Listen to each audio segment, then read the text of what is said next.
Hey guys, I hope you've had a great day. Although I'm pretty sure you did have a great day because today's Friday and it's the Friday before March break, which means it's the farthest you could possibly get from the Monday that you have to come back. So enjoy your break, you guys deserve it. I'm still here and everybody else has gone home and I'm lonely. But that's okay. I will keep company with these math lessons. All right, let's get started so that I can go home. Okay, so lesson 3.4 is the last lesson of Unit 3. It is on the intersection of two lines in two-dimensional and three-dimensional space. We kind of talked about it in grade 10 where we spoke about linear systems, and that's where you have two lines, and sometimes they touch. When they do, we call it a solution or a point of intersection. So obviously this is a point of intersection. It is a point where both of them are intersecting each other, and so that point lies on both of the lines. Now you can also have a situation where you have infinite number of points of intersection, and that's where both of the lines are equivalent. Like they're lying right on top of each other, and so you have many points that they share in common. Okay, now the third one is if they didn't share any at all, and that is if they are parallel. Although, to be honest, like the middle one is also parallel. It's just the middle one is parallel and has a lot of common points, whereas the ones on the right-hand side are parallel, but they share no common points. So I'm going to throw two new words at you, consistent and inconsistent. So consistent is where we refer to the situation that has at least one solution. And so in the first situation, it is consistent because you have one point of intersection. Now the second case is also consistent because you have infinitely many or at least one solution. That last one though, because it doesn't have even one point of intersection, it is called inconsistent. So these are three of the cases that you would see in 2 dimensions. Now let's take a look at 3 dimensions.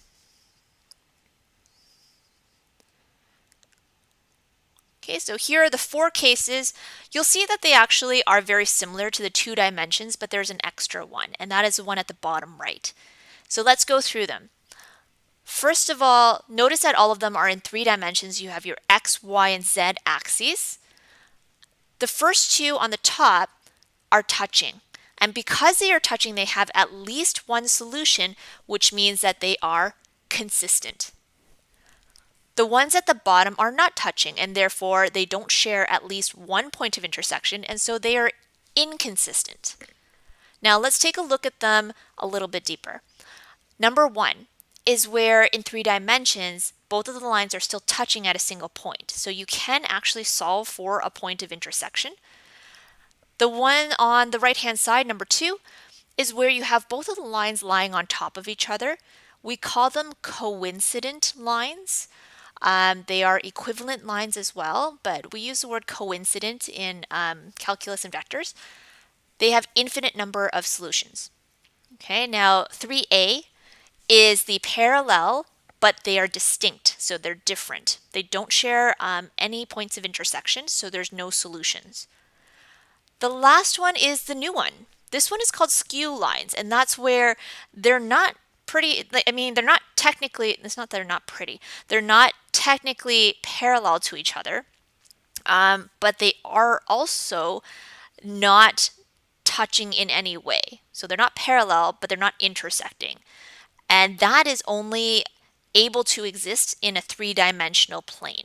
Okay, or sorry, in 3-dimensional space, I should say. And so that's what this note at the bottom says, which is just that last one, this guy right here, is a special case and only exists in 3 dimensions.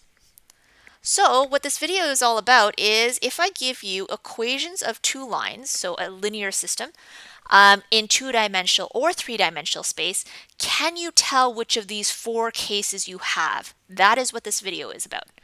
And so if you think back to grade 10, how did you find out if something was parallel or, equivalent or what the point of intersection was?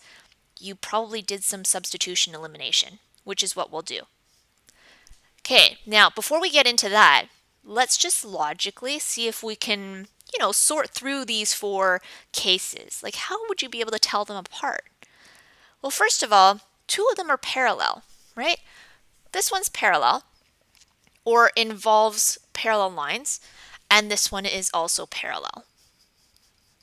Okay, so the first thing we could do, because these guys are not parallel and neither are these, we could try to distinguish if the lines are parallel or not. That could be our first step, and that would eliminate half of the options. Okay, so let's just say that we found out that they were parallel. How else would we be able to distinguish number 2 from number 3A, the coincident versus the parallel and distinct? Well, on the coincident, they share many points. Whatever point is on the dotted line is also on the solid line. Whereas this one, whatever is on the dotted line is actually not on the solid line. And so we can use that to try and distinguish between number 2 and 3A. Okay, so those two are done, but what if we wanted to distinguish between number 1 and 3B? Okay, let's see. Well, neither of them are parallel, but again, the same thing. This one shares a point of intersection. This is a point that lies on both of the lines, whereas any point that is on this line will not lie on the other line. And so maybe we can use that in order to distinguish those two. Okay, so what I'm going to do is I'm going to throw a lot of examples at you. There is a lot of math, but the method is pretty much the same over and over and over again. Okay, so let's check it out. All right, I tried to color coordinate this as best I can so that you can follow. And all of the steps are in green. Okay, so if you go through all of the steps in green, you should be able to kind of organize all of these, all of the math. Okay, so number 1 says find the intersection of the lines, include a full analysis. Geez, this could be like an entire quiz, just this one question, because it's quite a bit of math. But you really do need to know what you're doing in order to complete the whole thing. Okay, so let's go through it. They've given us two lines. Notice that they're in parametric form. Okay, so I'm just going to underline. This guy is our purple line, and this guy will be our orange line. Okay, so the purple one has an S for its parametric. It's parameter, and then line 2 has a T for its parameter. Okay, they're both in parametric form, which is actually the best form to use because it's easy to do substitution and elimination. So my suggestion to you is if you ever have it in a different form, like vector form, try to change it to parametric. All right, let's go through step number 1. First of all, check if they're parallel. What you want to do is you want to check out their direction vectors. And so the direction vector is right here beside the parameter, right? So that one's for line 1, and then we have also line 2. And I have that on the left-hand side as your direction vector 1 and your direction vector 2. And when you look at both of them, they don't look like scalar multiples. So since they're not scalar multiples, they're not parallel. Well, automatically, if they're not parallel, that means you either have a point of intersection or you have skew lines. Okay, so already we've eliminated 2 of the 4 options. So let's check out which one it is.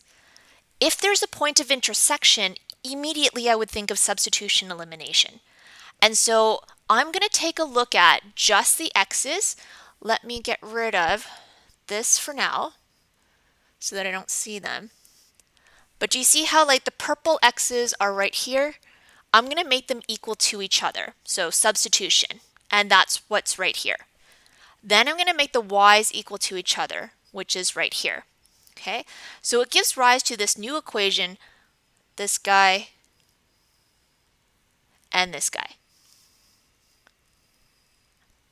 Okay, so again, I tried to make this colorful so that you guys could follow the colors and know where I got things from. Now, when I did substitution elimination, there's a problem. I'm still left with s's and t's. So that's okay because now we have an equation number 1 and equation number 2. We can just do substitution elimination again. Okay, so just keep doing substitution elimination and you'll start to see that your variables will start to be able to be eliminated and you'll be able to solve for some of them.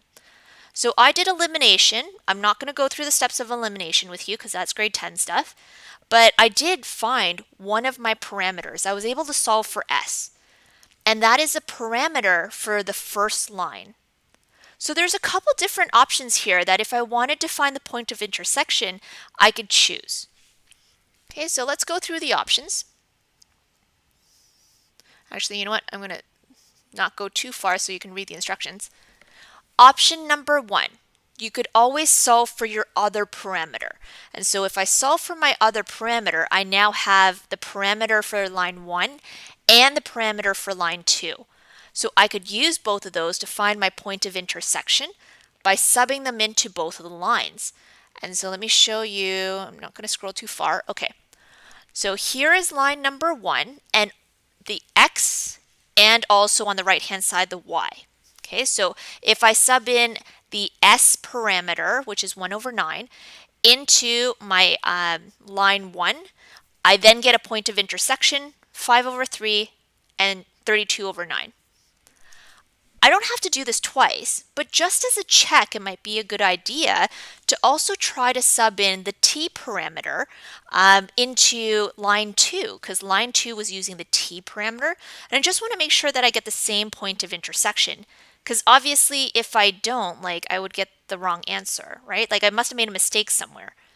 Okay, but as you can see, both in bright hot pink, both of the point of intersections are the same. And so this situation happens to be that I have a point of intersection and they're not actually skew lines. So I would stop right there, or I can show you another option. So option number 2 is if you've already solved for your S parameter, you can then go on to subbing it right away into line 1 and getting a point of intersection. Then what you could do is instead of solving for T right away, you could then plug it into line 2 and see if this point is actually on line 2. So I'm seeing right here that the point of intersection is 5 over 3, 32 over 9. If that point of intersection also exists on line 2, then that means it must be a point of intersection. If it doesn't exist on line 2, then that means that they're skewed. Okay, so what I did was I plugged it in to line 2 and I'm noticing, okay, it looks like my T parameters are constant, like they're balanced. They are exactly the same, which we saw in the last video, the previous video. And so I can therefore say, yeah, these two lines, they actually touch each other once, and the point of intersection is 5 over 3, 32 over 9. Okay, so I'm going to throw like a couple more examples at you. They're all pretty much the same, but in different situations. Let's check out this one. Number 2, investigate and fully analyze the intersection of these two lines. So automatically, it's hard to deal with the lines when they're in symmetric form. I really want to put them into the parametric form. They're much easier to substitute and do elimination. Okay, so what I'm going to do is I'm just going to show you one or two, like this one right here. X plus 5 over 3 is equal to t. And so when I solve for x, I'm going to get x equals to negative 5 plus 3t. And so that's what this part is right here. But you want to do it for each of them. And so this one right here would be 2 minus y over negative 2 is equal to t. And so I'm going to bring the negative 2 over to the other side and just solve for y, and eventually you'll get y is 2 plus 2t. So you don't have to do that all that work solving for t, because there is a shorter way, and that shorter way is if you just take a look at the opposites of them. And so if I just say, okay, x equals to negative 5 and a 3t. Okay, so the opposite of the top, same number as the bottom, but with a t beside it. And obviously, because this one has a negative y, which I don't like all the time, try to multiply the top by negative 1 and the bottom by -1 so that you can see it a little bit more clearly. And so you'll say the opposite of -2 is going to be 2 and then 2t. Okay, so those are just my tricks. If you feel more comfortable solving for t each time, definitely do that as well. Okay, so this guy, anytime that I see just that one alone, I'm just going to put a 1 underneath it. Because again, it's going to tell me that I have one of the s parameters. Okay, so rearranging everything into parametrics, we can then do substitution. But before we do, we might want to just check out the direction vectors and see if they're parallel. So the ones beside the parameters are my direction vectors. Okay, so this guy is the one beside right here, and this is going to be a -1, I guess. Okay, right there, those three numbers are going to make up my other direction vector, and they're not scalar multiples. So if they're not parallel, that means that they must be either a point of intersection case or skew lines. Okay, so again, we're going to try to see if they have a point of intersection first, and if they don't, they must be skew. So what you do is you set the equations equal to each other, set both of the x equations, the parametric equations, equal to each other from the purple and the orange line. Do the same for the y's, and this one is actually even more complicated because this example is a 3-dimension example, and so there's a z component too. So you'll actually end up with 3 equations that you then have to substitute again. Okay, so the first substitution eliminated the x, y's, and z's, but you're left with all these s's and t's. Guys, listen to me very carefully. When you solve for your s and t, this is the way to do it. Choose 2 of your equations, any 2, whichever ones you like the best or look like easy to you. Okay, so I chose number 1 and I chose number 3. All right, only use those 2 to figure out what s and t are. Do not use this one. You didn't choose to use that one. You chose 1 and 3. Only use those 2. We're going to use 2 in order to check because 2 is the one that you hadn't really touched. It's unbiased. And so by using 1 and 3 during your substitution and elimination, you've now biased those 2 equations. All right, so leave number 2 until the end. I got s and t, so s is -2 and t is 1. And from there, I'm then going to use number 2 again because number 2 was the unbiased equation. You didn't touch that one. You're going to use that one as a check, and you're going to do a left side, right side check with your s and your t. Okay, so they both work, which means that you didn't make any mistakes. So if you had used and substituted back in instead of number 2, you substituted back into number 1 or number 3, you could have still made a mistake and you would have never known. Okay, so we know that everything is right so far, and so we need to find our point of intersection. And what we're going to do is we're going to sub your s and your t into the equations to find the point of intersection. Okay, so it really doesn't matter which one you sub it into. And so I just wanted to show you that if you subbed your s back into, wait, was the s with the first line or the second line? I guess the second line. So what I showed you, I guess, is that I subbed t back into the first line, and I got 3 different numbers. That is our point of intersection. I just want to check to make sure that if I sub in s into my second point, or my second line, that I get the same point of intersection, and it looks like they match, which means that we're good. You don't have to do both checks for both lines, but it's kind of prudent, which means that, you know, the more checks that you do, the more confident you'll feel in your answer. Okay, let's take a look at another one. Example number 3. Determine the equations of, and then we have 2 lines, because the 2 lines, they don't even give us the lines. They only gave us like the numbers that they pass through, the coordinates that they pass through. And then obviously I want to know, do they intersect or not? And if they do, where? Okay, so let's go through this fairly quickly. The first thing I need to do is I need to find a direction vector for the first line. Okay, so I'm going to take these guys and make a direction vector by subtracting. I also want to take these guys and do the exact same thing. Okay, so that is this work right here. All right, and what I'm going to do is I'm going to use the direction vectors from each. So this one and this one. And I'm going to use those in order to create vector equations that I could then put into parametric. If you know how to jump right away into parametric, then that's great.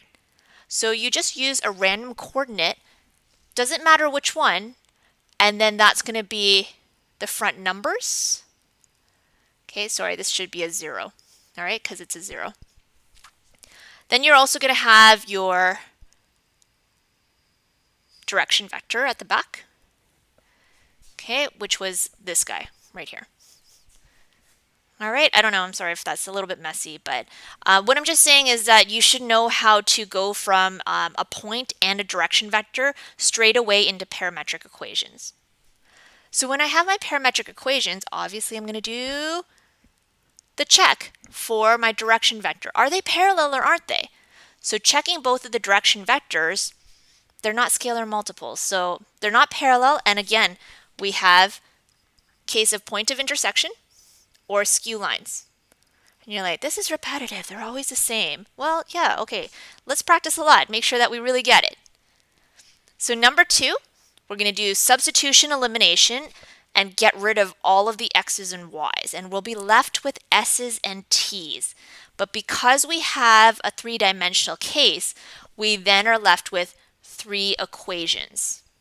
So which ones do we use to substitute or eliminate? Your choice. Choose whichever ones you want. Okay, so I decided to choose number 2 and number 3. Nope, was it number 3? It does look like it's number 3, but it looks like I made a boo-boo. There should be a 2 here. Okay, if you use 2 and 3, use 2 and 3 consistently for the entire substitution and elimination. Do not touch 1. Okay, number 1 we're going to leave for our check. So now that you've found your S parameter and your T parameter, let's check it with our unbiased equation, which is number 1. Okay, so again, I'm going to go through this quickly because I don't want to go through substitution and elimination with you guys. You guys should know that already. Okay, so going through the check, it looks like, hey, the left side and right side don't really work with each other. And when things don't work like that, something in you, like intuition, tells you that, okay, then that means that I can't do my final answer, which means I can't find a point of intersection, which means that they must be skewed. Okay, so if there's no point of intersection, they're skewed lines, and this exists in 3 dimensions. Okay, let's do a couple more. All right, same thing. I have 2 lines. One's given to me in vector form and one's given me in parametric. Sorry, that's not parametric. Symmetric form. I'm going to go faster now, guys, because as you can see, they're always the same kind of questions. Number 1, put it into parametrics. It's easier to see. Okay. Number 2, I'm going to start to look for a direction vector and see if both of those direction vectors are scalar multiples. So it doesn't look like they are, and that means they're what? Parallel. Sorry, no, not parallel. It means they're not parallel, which means that there's a point of intersection or they're skewed lines. All right, doing the substitution elimination where you have 3 different equations with just the 2 parameters. So in this case, it's R and T.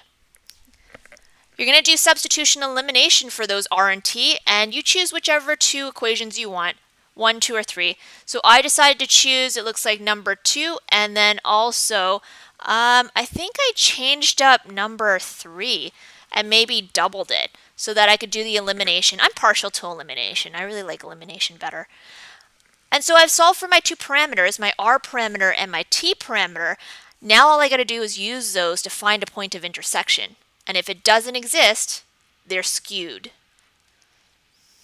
Okay, so doing the left side, right side check. Oh, they don't balance. Okay, so if they don't balance, that means no point of intersection. Again, remember, you're using the last equation that you didn't touch because that one is the unbiased one. Okay, so here we go. Two more examples, and obviously I'm going to throw some parallel ones at you because I've thrown a lot of like skew and point of intersection ones. So let's take a look at some parallels. You need both of the equations in parametrics. You want to check if their direction vectors are parallel. See if they're scalar multiples. And in this case, yeah, it looks like if you take the orange one and you multiply it by -2, you get the purple one, which means that they're parallel. So we get two different options. They're either parallel and coincident, which means that they're the same, like they're equivalent, or you got your parallel and they're actually distinct, which means they have no point of intersection. Okay, so the first one was when you had two of them and they were overlapping each other. That doesn't even look like they're overlapping each other. I apologize. Okay, or the ones that are like distinctly separate from each other. So at this point, what I want to do is, now that I know that they're parallel, what if I just choose a random point on the purple line and see if it fits onto the orange line? Because if it does, that must mean, oh, maybe they actually have like a similar point. And if it doesn't fit, that means that it just belongs on the one line, but not the other line. Okay, so I took the position vector of the purple line and try to substitute it into the parametric equations of the orange line. And it looks like the S's, the parameters, are not consistent. Like they're not constant.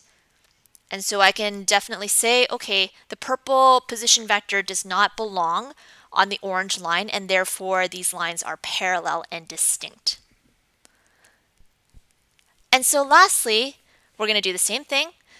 2 dimensions, oh thank God, this is a lot easier to deal with 2 dimensions than 3 dimensions. Looking at their direction vectors, because they're already in parametric equations, looks like they're scalar multiples, which means that they're parallel, and they can either be parallel and coincident or parallel and distinct. Okay, so what we're going to do is we're going to take the position vector of one of the lines, so I just chose the purple line, and substitute it onto the other line, the orange line, just to see if it exists on the other line. And so I substituted the position vector into the parametric equations of line 2, and lo and behold, the parameters match. Okay, so if the parameters match, this one is an example of the case where you have parallel and coincident lines. Okay, that was really fast, and I'm pretty sure you guys can pause the video in order to take a look at all of my math, find all my mistakes, guys. Have a great March break, or if this is someone watching in the future, enjoy your day, I guess. See you later. Have a great day.